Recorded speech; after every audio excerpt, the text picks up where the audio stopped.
Hate doesn't always scream. It whispers. It hides in the little things people do, or more often, don't do. And if you're not paying attention, you'll confuse hate for indifference, or worse. You'll excuse it as just someone's personality. But here's the truth. When a person truly carries hate for you, it leaks out in specific, undeniable ways.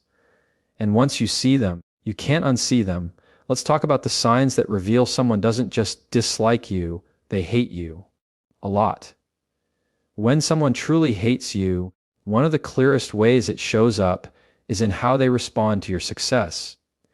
Pay attention to those little moments when you achieve something, big or small. Maybe you got a promotion at work. Maybe you finally hit a personal goal you've been working toward, or maybe you just had a win in your day that meant a lot to you. A person who genuinely cares about you, even if it's not their victory, will feel some sense of pride or happiness on your behalf. They'll clap for you even if no one else is clapping. But when someone carries hate for you, they can't stomach the idea of you shining. They can't celebrate you because your success is like a mirror reminding them of what they don't have or who they wish they were. Instead of encouragement, what you get is dismissal. They'll say things like, "Oh, that's not really a big deal," or, "Well, anybody could have done that." They take what you've worked hard for and reduce it to nothing, because in their mind, the less special it seems, the less special you seem. That's hate disguised as casual conversation. Other times it comes out as sarcasm, as if mocking you takes away from your accomplishment. You tell them something good that happened, and they make a joke about it. But underneath that joke is bitterness, resentment, and an inability to let you enjoy your moment. What's worse is how subtle it can be. Hate doesn't always show up with loud words or outright confrontation. Sometimes it's in the absence of something that should be there. You share your good news, and they just nod, no smile, no excitement, no acknowledgement. That's not because they didn't hear you. It's because they heard you too well, and what they heard threatened the way they feel about you. They can't celebrate you because to them, your win feels like their loss. It's not just about dismissing your success. It's also about twisting it back on you. Maybe you got a raise, and instead of saying congratulations, they say, "Well, must be nice to have connections." Maybe you got recognized for your hard work, and they say, "Wuss, you're the boss's favorite." They don't let you own your win. They reframe it as undeserved, as if you stumbled into it rather than earned it. And that's the danger, because if you're not careful, you'll start questioning yourself. You'll start wondering if maybe they're right. Maybe you didn't deserve it. Maybe it wasn't as big of a deal as you thought. Hate loves to plant doubt in your head. And the truth is, when you're around someone who can't celebrate you, it chips away at your spirit, because success is meant to be shared. Accomplishments are meant to be enjoyed with people who clap the loudest, not questioned by people who clap the quietest. When someone refuses to see the value in your wins, what they're really saying is they refuse to see the value in you. And that's not dislike, that's hate. So, when you notice someone twisting your success into their insult, when you notice that every victory of yours feels like a threat to them, pay attention. Because that isn't someone who just doesn't get you. That isn't someone who's too busy to celebrate you.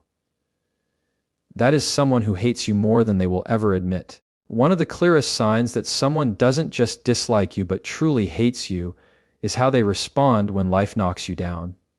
See, it's easy to know who's for you when everything is going well, when you're smiling, achieving, moving forward. Everyone looks supportive when the sun is shining. But when the storm hits, when you fall flat on your face, when things don't go the way you planned, that's when hate shows its real face. Because a person who hates you doesn't just sit on the sidelines, they secretly root for your failure. You can feel it in the way they react. When you stumble, there's a spark in their eye they can't quite hide. They may try to cover it with fake sympathy, saying things like, "Oh wow, that's tough." but there's an undertone that sounds just a little too satisfied. They might even offer empty words of comfort, but their body language says something different. The pause before they speak, the slight smirk they can't fully control, the way they change the subject quickly after. Those are little cracks in the mask of politeness that hate can't quite patch up. What makes it even more dangerous is how they use your failures as proof against you. They don't just observe what went wrong, they store it. They bring it back up later. They use it to reinforce the narrative in their mind that you're undeserving or incapable. When you make a mistake, they don't treat it like one bad day. They treat it like confirmation of who they believe you are. They take your low moments and weaponize them, not just in conversations with you, but in conversations about you. And that's the thing. People who hate you don't need your success to fail. They need your failure to win. You'll notice it too in how they respond to your struggles compared to others. If someone else faces a setback, they're encouraging, supportive, maybe even helpful. But when it's you, they go quiet, they go cold, or worse, they show relief. Because to them, your stumble feels like justice, like balance, like life finally knocking you down a peg. Hate doesn't want you on equal ground, it wants you beneath them. Sometimes it's not even about words, it's about the lack of them. When you go through something tough, people who care will check in, they'll ask how you're holding up, they'll want to see you rise again. But someone who hates, you won't extend that hand. They'll stay silent, because your pain feeds them more than your healing ever could. Silence becomes their way of enjoying the show without admitting they bought a ticket. And if you've ever been through something hard and noticed that certain people just disappeared, ask yourself why. It's not always indifference. Sometimes it's satisfaction. Sometimes it's because being there for you would have robbed them of the private joy they feel watching you fall apart. Hate doesn't want to pick you up. It wants to step over you. So when you see that pattern, when someone's comfort seems too comfortable in your losses, when they light up a little too much at your setbacks, understand what it means. Because a person who quietly celebrates when you fail isn't neutral, they're not misunderstood, and they're not just keeping their distance. They hate you, and they hate you a lot. Disagreements happen all the time. We don't all think the same. We don't all make the same choices, and naturally, people are going to clash over opinions. That's normal. That's healthy even. But here's where the line gets crossed. When someone no longer keeps the conversation about what you did or the decision you made, but instead they make it about who you are. That's when you know it's not just disagreement. That's when you know it's hate. See, there's a huge difference between saying, "I don't agree with what you did," and saying, "You're a terrible person." One is about your action, the other is about your identity. Hate doesn't attack the moment, it attacks the core. A person who hates you won't stop at pointing out mistakes. They'll tear into your character. They'll label you, define you, and reduce you to the worst interpretation they can find. It's not, "That was careless." It's, "You're worthless." It's not, "I don't like how you handled that." It's, "You'll never be good enough." And if you listen closely, you'll notice how intentional it is. Hate wants to cut deep enough that you start questioning yourself. They'll say things that target the parts of you that are hardest to defend, the parts you may already feel insecure about. And once they see that it hurts, they'll circle back to it over and over, because that's how hate keeps its grip. A caring person, even in anger, wants resolution. A hateful person wants destruction. The danger is that it doesn't always sound like rage. Sometimes it's quiet. Sometimes it's disguised as just being honest or telling it like it is. They wrap their attacks in casual phrases so it doesn't sound like hate, but the intention behind it is the same. When someone says things that strip away your dignity, instead of addressing the issue, that's hate with a mask on. They don't want to solve the problem, they want to make you the problem. And think about how different that feels. When someone criticizes a choice, it stings, but it gives you room to reflect, maybe even to grow. But when someone criticizes who you are, it leaves you with nothing to fix, nothing to learn from, just a wound. That's the point. Hate doesn't want you to change for the better. Hate wants you to believe you can't change at all. It's not constructive, it's destructive. You'll notice this especially in patterns. If every conversation, every argument, every moment of conflict somehow ends with you being selfish, or lazy, or fake, that's not feedback. That's character assassination. They've decided who you are in their mind, and they'll keep pushing that label until you either accept it or break under it. What's worse is how subtle it can spread. Once hate defines you as something, they'll spread that definition to others. They'll tell people, "Oh, that's just how they are," as if your entire being is summed up by the insult they've chosen. And now, it's not just you fighting against their words internally. It's you fighting against the version of you they're building publicly. That's not disagreement anymore. That's hate trying to rewrite your identity. So when you notice that shift, when the conversation is no longer about actions, but about who you are at your core, take note. Because that's not someone who's trying to understand you or even argue with you. That's someone who hates you and hates you deeply. One of the most painful ways hate shows itself isn't always through words, but through absence, through being left out, through being intentionally excluded.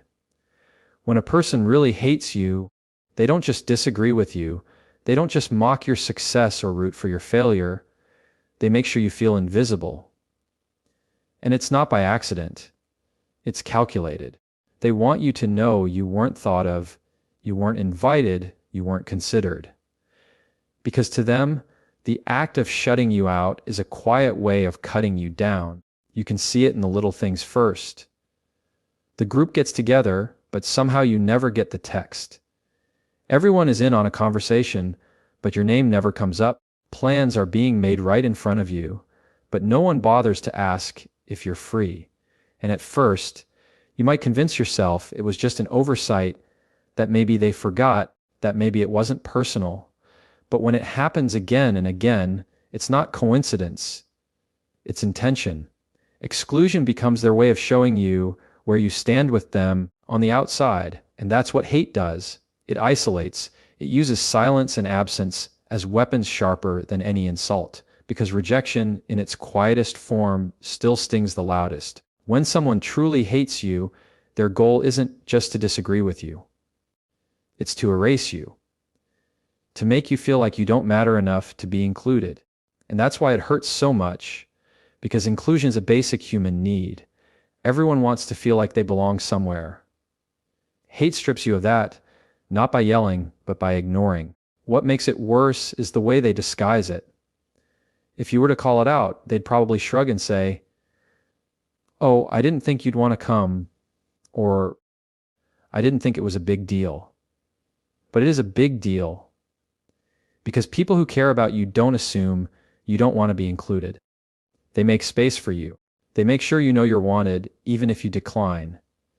People who hate you make sure you never even have the option. And think about how strategic it really is. By excluding you, they're not just cutting you off from moments, they're cutting you off from connections.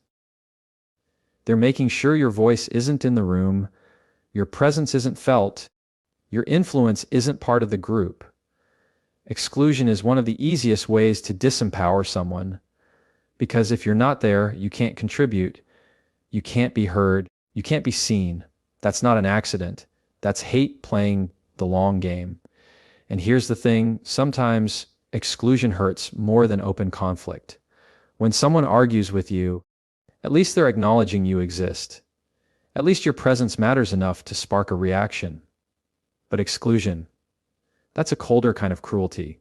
That's saying, you're not even worth the energy of a response.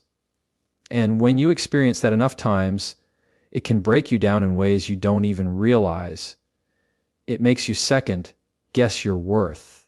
It makes you wonder what's so wrong with you that people would rather erase you than acknowledge you. But the truth is, it's not about you. It's about them.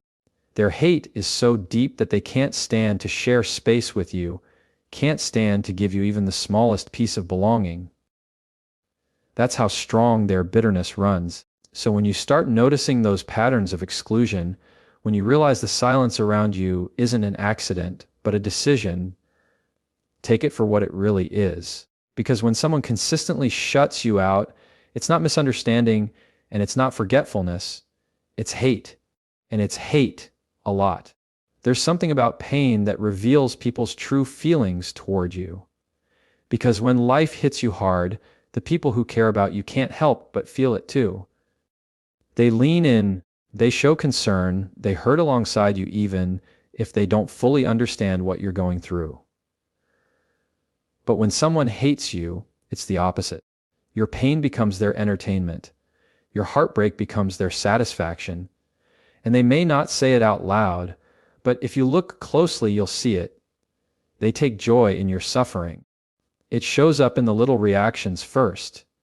Maybe you're sharing something difficult you're going through, and while most people would show empathy, they seem almost amused. Maybe they nod politely, but there's a flicker of something in their expression that doesn't quite match the situation. A small smirk, a spark in their eyes, an energy that feels more like excitement than concern. That's not compassion. That's hate revealing itself in the moment you're most vulnerable. Sometimes it doesn't even come through in their face, but in their words. Instead of comfort, they say things like, "Well, that's what you get," or "I saw that coming." They don't offer support, they offer judgment. And make no mistake, that judgment isn't about helping you learn. It's about making sure you feel the weight of your struggle as if somehow your pain is proof they've been right about you all along. Hate doesn't just notice your hardship, it thrives on it. What makes this so damaging is how subtle it can be. They won't always laugh in your face when you fall, but they'll laugh behind your back. They'll retell your struggles to others, not with concern, but with delight. They'll spin your lowest points into stories that fuel their own satisfaction. Because when they hate you, your wounds become their entertainment. And the more you hurt, the more they feel like they're winning. It's especially clear when you compare their response to others. If someone else goes through a hard time, they might show care, they might step in, they might offer help, but when it's you, they distance themselves, or worse. They find a way to highlight your pain even more. They point out your mistakes, they magnify your weaknesses, and they do it at a time when you're already struggling to hold yourself together. That's not just a lack of empathy. That's someone finding joy in the fact that you're down. And let's be honest, sometimes you can just feel it. You can feel when someone is glad things didn't work out for you. You can feel when your loss gives them a little boost. It's in the energy they carry, in the way they don't try to hide their comfort in your discomfort. And that feeling cuts deeper than any insult ever could, because it's one thing for someone not to care about your pain, it's another for them to celebrate it. The truth is, when a person hates you, your struggle is their satisfaction. They may not clap out loud, but in their heart, they're applauding every setback, every heartbreak, every stumble. And once you recognize that, once you see that they smile when you suffer, there's no mistaking what it really means. That's not someone who's neutral about you. That's not someone who simply doesn't understand you. That's someone who hates you and hates you more than they'll ever admit. Hate rarely sits still. It doesn't just keep its distance or quietly step aside. It moves, it works, it acts. When someone really hates you, they don't stop at ignoring you or secretly wishing for your failure. They take it further. They undermine you. They go out of their way to plant seeds of doubt about you in other people's minds. They gossip, they twist stories, they spin narratives, all to make sure others see you the way they see you. Because hate isn't satisfied with silence. It wants destruction. You'll notice it in how your name comes up when you're not around. Instead of speaking truth, they exaggerate your flaws, they magnify your mistakes, and they conveniently leave out your strengths. They want to shape a version of you that matches the bitterness they carry inside. And the more people they can convince, the more validated their hate feels. It's not enough for them to dislike you. They need others to join in. That's why their words travel, because hate doesn't like being lonely. What makes it dangerous is how subtle it can start. They won't always say something outright nasty about you. Sometimes it's just a small dig, a side comment, a sarcastic tone. Well, you know how they are. They'll say letting people fill in the blanks. Or, I wouldn't trust them with that. Planting suspicion without giving evidence. Those little remarks may not sound like much in the moment, but repeated over time, they build a story that can damage your reputation even without you knowing it. And it's not just about words, it's about actions too. Someone who hates you will sometimes go out of their way to sabotage opportunities, to make sure you don't succeed, to make sure you're seen in the worst possible light. They'll conveniently forget to pass on information you needed. They'll make decisions that cut you out. They'll stand in the way of doors opening for you because deep down, your progress feels like their loss. Hate doesn't want you to rise, and when it can't celebrate your fall, it tries to cause it. The hardest part is, you may not always see it right away. You might just start noticing that